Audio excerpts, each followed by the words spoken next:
Bonjour et bienvenue sur NTD L'Actu. En quoi consiste la feuille de route de Donald Trump pour se débarrasser de ce qu'il appelle l'État profond? Qui en est à l'origine? Et est-ce une bonne chose pour la démocratie américaine? On en parle dans un instant avec Anthony.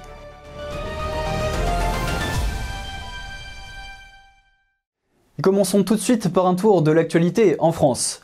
Alors qu'en février 2024, les bureaux français de Huawei ont été perquisitionnés dans une enquête pour corruption et trafic d'influence, le 28 octobre, on apprenait que l'ancien ministre Jean-Louis Borloo est impliqué dans cette affaire pour un don non déclaré de 50 000 € de Huawei à sa fondation en 2018. Lila Merabé, ex-élu local, est aussi soupçonnée d'avoir touché de l'argent via sa société pour faciliter l'installation d'une usine Huawei en Alsace. Cette implantation soulève des inquiétudes sur la sécurité nationale, d'autant que Huawei est accusé de collaborer avec le régime chinois, notamment dans le cadre de la surveillance et la répression des Ouïghours et des Falun Gong, par exemple. Et du côté du gouvernement, plusieurs réformes sont prévues dans l'éducation, avec le dit acte 2 du choc des savoirs. Tout d'abord, une épreuve anticipée de mathématiques sera introduite en première pour le bac dès 2026. Puis à partir de 2027, obtenir le brevet deviendra obligatoire pour entrer au lycée. Les groupes de niveau en français et maths, rebaptisés groupes de besoins, seront maintenus et étendus aux classes de 4e et 3e. Les programmes scolaires seront aussi revus, notamment en maths et français, dès la maternelle. Enfin, plus de personnel éducatif sera recruté pour améliorer le climat scolaire dans les établissements les plus difficiles. Et il n'y a pas que chez les jeunes qu'il y a du changement. Le gouvernement a aussi annoncé une revalorisation des retraites à partir du 1er janvier 2025, avec une augmentation initiale correspondant à la moitié de l'inflation. Un ajustement complet est prévu en juillet pour les pensions les plus modestes. Cette mesure, qualifiée de compromis par le ministre du Budget Laurent Saint-Martin, pourrait coûter entre 500 et 800 millions d'euros. Pour limiter cet impact budgétaire, le ministre envisage de fusionner des organismes publics. Par ailleurs, des discussions sont en cours pour alléger les charges des entreprises, afin de ne pas freiner leurs investissements. Et du côté de l'économie, justement, l'agriculture française est menacée. C'est le message d'Arnaud Rousseau, président du syndicat FNSEA, qui appelle à des actions des agriculteurs dans tous les départements. Il précise que ces actions prévues pour le 18 novembre ne viseront pas à bloquer le pays, mais à attirer l'attention sur les conséquences potentiellement dramatiques du traité Mercosur pour les agriculteurs. Rousseau insiste sur la nécessité de défendre les intérêts de la profession face à ce traité commercial avec les pays d'Amérique du Sud. D'après lui, celui-ci représente une concurrence déloyale, notamment en raison des normes environnementales et sanitaires beaucoup moins strictes que celles imposées en Europe. Et il est temps maintenant de retrouver Anthony. Bonjour à tous. Alors que Donald Trump forme son prochain gouvernement, un nom émerge pour diriger soit le département de la justice, soit le FBI, celui de Kash Patel. Certains d'entre vous connaissent peut-être déjà son nom. Monsieur Patel a la particularité d'être un ancien membre de la division de la sécurité nationale du département de la justice. Il s'est notamment fait remarquer lors de son enquête sur le Russiagate. Et sur ce sujet, comme sur d'autres, son analyse est sans appel. Le FBI et le département de la justice auraient instrumentalisé leur pouvoir à des fins politiques. Cette nomination potentielle n'a donc rien de fortuite, étant donné que son livre, dont le titre se traduit par « Les gangsters du gouvernement », est devenu la référence de Donald Trump pour transformer l'administration fédérale. D'ailleurs, selon les mots de l'ancien président, il s'agirait même d'une feuille de route pour mettre fin au règne de l'État profond. Et l'une des premières étapes de cette feuille de route consisterait à créer une commission dite de vérité et réconciliation. Celle-ci aurait pour rôle de déclassifier de nombreux documents gouvernementaux. Mais écoutons plutôt M. Patel nous parler de cette initiative. Il faut un bureau de déclassification 24 heures sur 24 et 7 jours sur 7, quel que soit le nom que vous lui donniez, de transparence, de vérité, peu importe, qui soit à la Maison-Blanche. Je veux JFK, je veux les dossiers du 11 septembre, je veux ceci, je veux ça. Ce que l'État profond utilise le plus pour dissimuler sa corruption, c'est une application illégale du système de classification.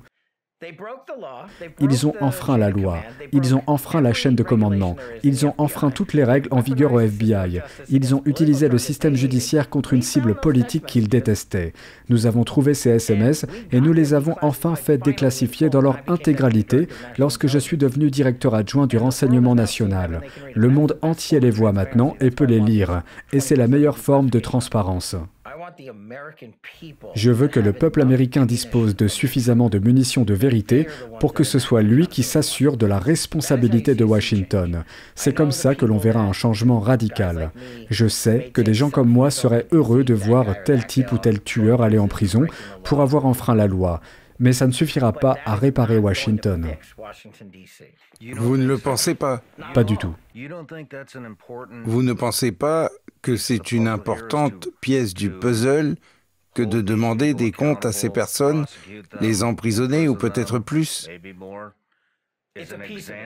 Pour donner l'exemple à tous que si vous faites ce genre de choses, nous viendrons vous chercher et voilà ce qui va se passer.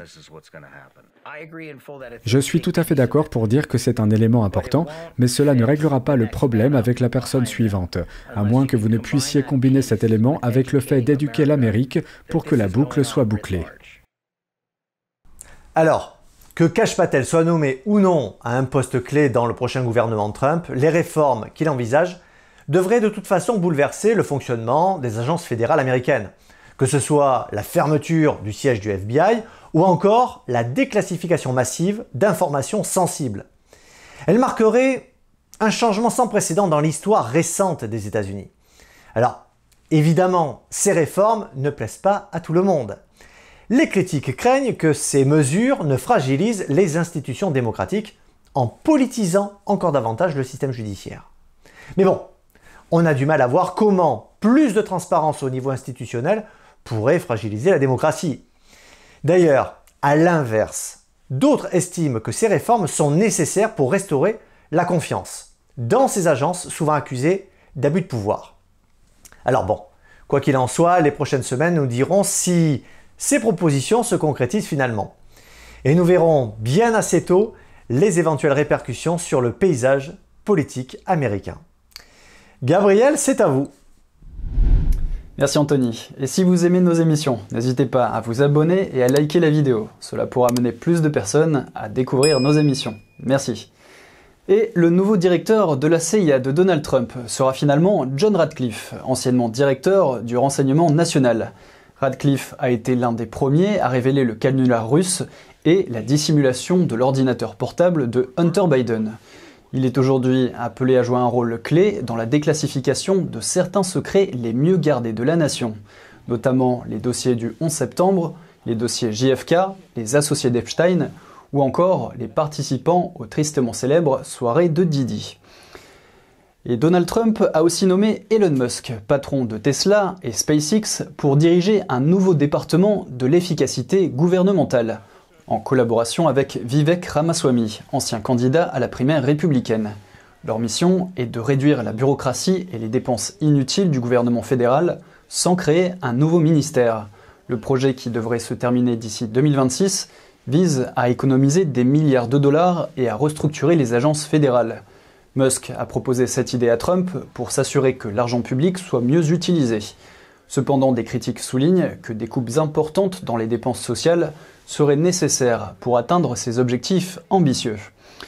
Mais les économies pourraient aussi venir d'ailleurs. J.D. Vance, le vice-président élu des États-Unis, a suggéré que le soutien américain à l'OTAN pourrait être remis en question si l'Union européenne continue de vouloir réglementer les réseaux sociaux américains.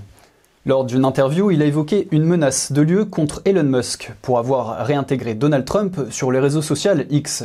Vance critique la différence de valeur entre l'Europe et les États-Unis, notamment sur la liberté d'expression, et estime que le soutien américain à l'OTAN devrait être conditionné au respect de cette liberté par les alliés européens. Il a qualifié d'insensé le fait de soutenir une alliance qui ne partage pas ses principes. Et du côté de l'Asie, le chef de la défense des Philippines a déclaré que le régime chinois empiétait sur la souveraineté nationale du pays. La Chine revendique des territoires appartenant aux Philippines en mer de Chine méridionale. Le secrétaire à la Défense s'est récemment entretenu avec son homologue australien et les deux pays ont exprimé leurs inquiétudes quant aux activités chinoises dans les territoires de la mer de Chine méridionale. Non seulement ceux revendiqués par les Philippines, mais aussi ceux revendiqués par d'autres pays d'Asie du Sud-Est.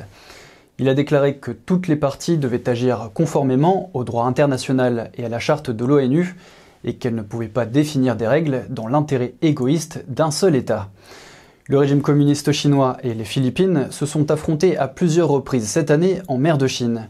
La Chine est accusée d'avoir éperonné des navires philippins et d'avoir utilisé des canons à eau. Et au Japon, le Premier ministre Shigeru Ishiba a été réélu à la tête du pays. Sa responsabilité est importante, des défis se profilent sur le front diplomatique alors que la tension monte avec la Chine et la Corée du Nord. Le Japon joue un rôle crucial dans la stratégie de sécurité de Washington en Asie. Le pays accueille le plus grand déploiement de troupes militaires américaines à l'étranger, en première ligne pour dissuader l'alliance Chine-Russie-Corée du Nord. Et on conclut cette édition avec la restauration d'un chef-d'œuvre du célèbre peintre hollandais Rembrandt. 8 restaurateurs d'art ont entamé un processus minutieux pour enlever une couche de vernis sur le tableau de Rembrandt nommé La Ronde de Nuit, afin d'en révéler la profondeur et les couleurs d'origine. La tâche, qui pourrait durer des années, a commencé hier à Amsterdam. Au cours de la première phase de travail, qui a duré 5 ans, la toile a été réétirée. La prochaine étape de l'opération permettra de préserver le tableau et de réparer les dommages éventuels. Le processus est long et minutieux, mais cela permettra aussi aux générations futures d'en apprécier la qualité. Et ainsi s'achève ce journal. Merci à toutes et à tous de l'avoir suivi. On se retrouve demain à 13h pour une nouvelle édition de NTD L'Actu. Très bon après-midi et à demain.